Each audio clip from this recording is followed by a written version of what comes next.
What's up, everybody? Welcome back to Pens and Tea. My name is Carrie, and today we're going to be talking about a pure leaf tea and the Sailor 1911 Realo. So this tea is black tea with vanilla, which is naturally flavored. It has 16 pyramid bags, aka the pre-bags are just pyramid shaped. It's from a company called Pure Leaf, which is really big into making like iced teas you can buy in pretty much any supermarket, grocery store.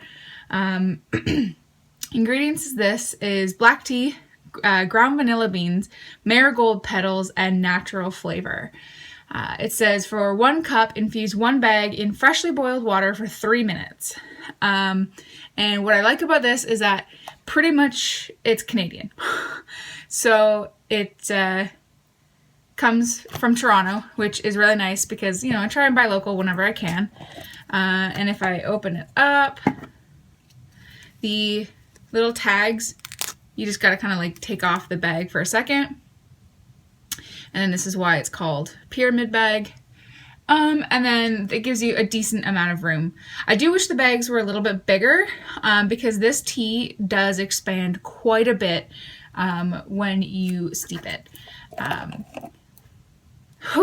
It does not smell good though, I will say that. This tea is so polarizing. The very first cup I had, I thought it was disgusting, but I kept drinking it.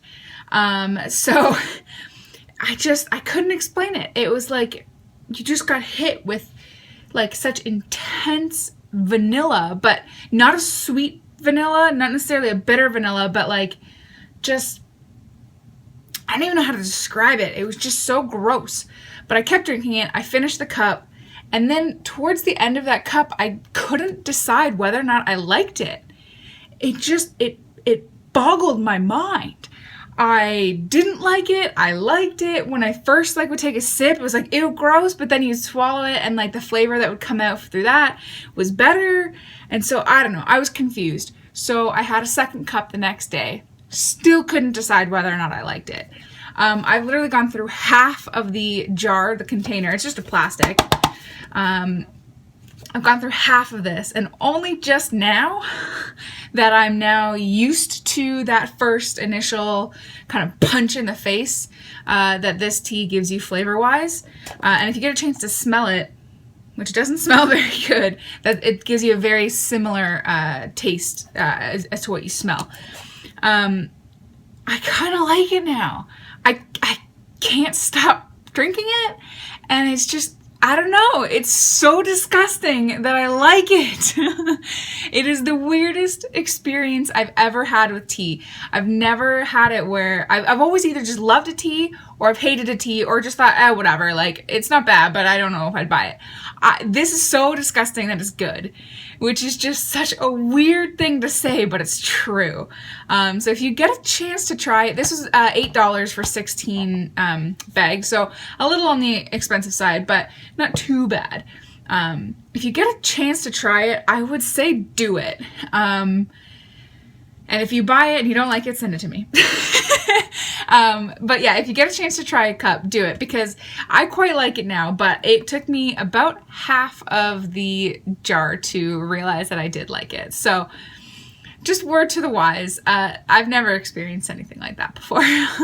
And today, for this pen, I had the actual opposite expectations. I expected to really, really like this pen, but I don't know if I do, actually. It's nothing that I dislike about it.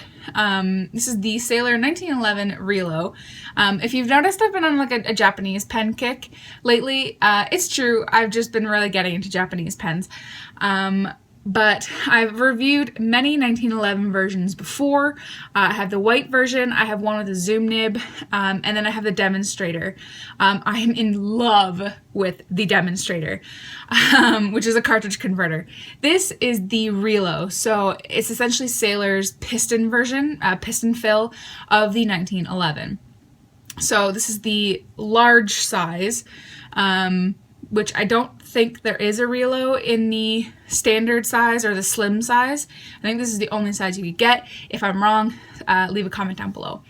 But essentially, it's a good length pen. screw top like all the others. Very comfortable in my hand. I really do like the way that these sailors feel, and it does post quite securely. Normally in the cartridge converter, when I post them, they do become a little back weighted. This one's a piston fill, so I don't know if it's because there's a little bit more ink or there's just a little bit more like parts kind of here, but it's quite nicely balanced when it is posted. I still don't post it, but for those of you who do. This is a 21 karat fine gold nib, and as you can see here, there is a very nice ink window because this is a piston knob that you're going to turn. It's going to move the piston down, and then as you turn it back, it sucks the ink up through the filler hole, and you can see potentially the ink that's in it. Yeah, so you can see that kind of ink bubble there. I quite like the look of it.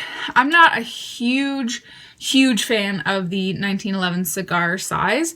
I do actually prefer the Pro Gear with the flat ends.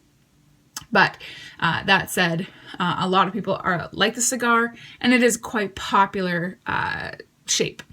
It looks pretty much like all the other 1911s, silver or gold, depending on the finish that you get.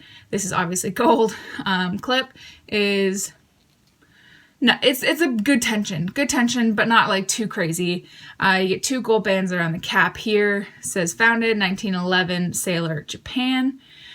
You see that ink window. I appreciate though that you can see the ink window outside of the cap. I actually quite like that. Most piston fill pens, you have to open the cap in order to see the ink window. I really enjoy the fact that this is outside of the cap. I think that was a smart move. And it tailors down to the end piston knob where you've got that gold ring again.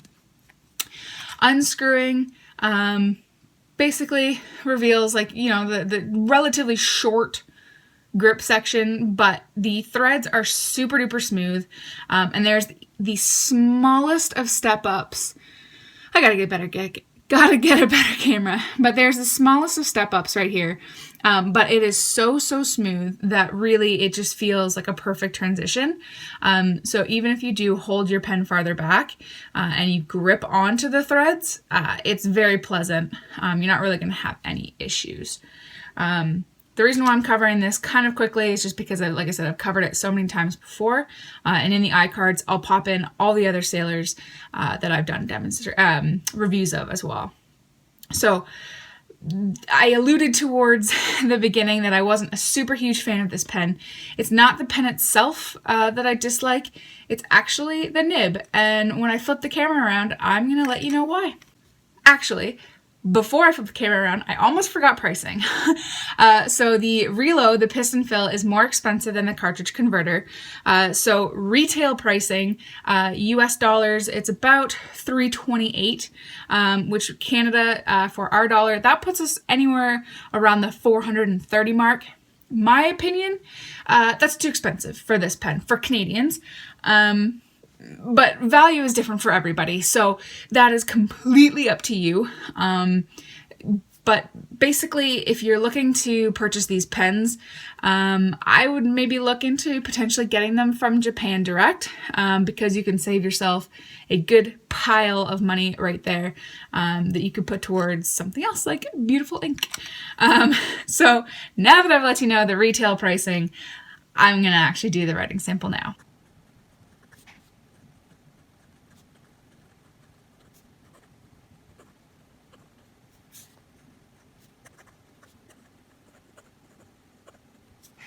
Right, so I did actually get asked once why pretty much every pen reviewer always writes the quick brown fox jumps over the lazy dog once in the comments, and it's because this sentence uses every letter in the English alphabet. So, you know, just for your own knowledge, that's why. But if you guys want me to start changing it up, I can. It doesn't really matter to me. Okay, so I alluded earlier that I wasn't a fan of this nib. And it's nothing against this nib. It's actually quite smooth. This is a fine nib, a hard fine nib. And fine nibs typically have some feedback because there's so little tipping material on the edge of the pen, or nib rather. But This is actually quite smooth. There is a hint of feedback, just enough to know that you are like, you know, moving the pen across the paper. But it's too fine for me. This is like an extra fine for anything else. I mean, if I pop it back up even to the Platinum Century fine, this is finer than that.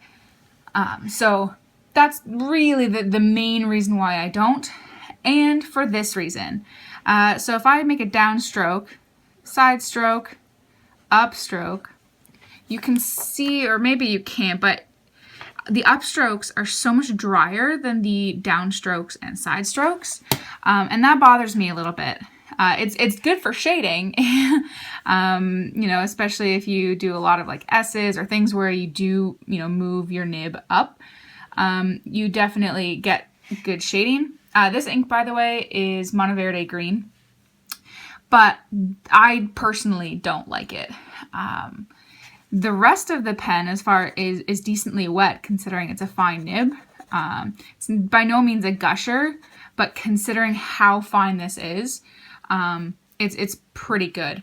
The Pilot Custom Heritage 912 with the PO nib that I've reviewed in the past is the only thing. That nib is slightly thinner than this, but honestly, it's pretty darn close. So that is just how fine this nib is. It's difficult to tell just based on this, but it's quite fine. And I prefer mediums. So yeah, that's really the upstroke and how fine this is really the only reason why I don't care for this pen, and well, just the nib really. But any other nib on this, I think it would be a winner. I haven't had any issues with hard starting or flow. It's definitely a workhorse pen. There's no issues that way at all. And I definitely would recommend this pen. Like I said, it works quite well. You know, it's a little just too fine for me, that's all. So absolutely, I would recommend it. But I personally, if I were to buy this pen in the future, would get it with a larger nib myself. And you can definitely still get some line variation, which is pretty dang cool. But guys, that's going to be it for me today. If you have any questions, comments, or concerns, leave them down in the comment section below. I do make videos every Monday and Friday and the occasional Q&A on Tuesdays, so hit that subscribe button if you haven't. While you're down there, you can smash that like button and hit me up for the bell notifications if you want to know when I post. Guys, as always, I'll see you next time. Bye.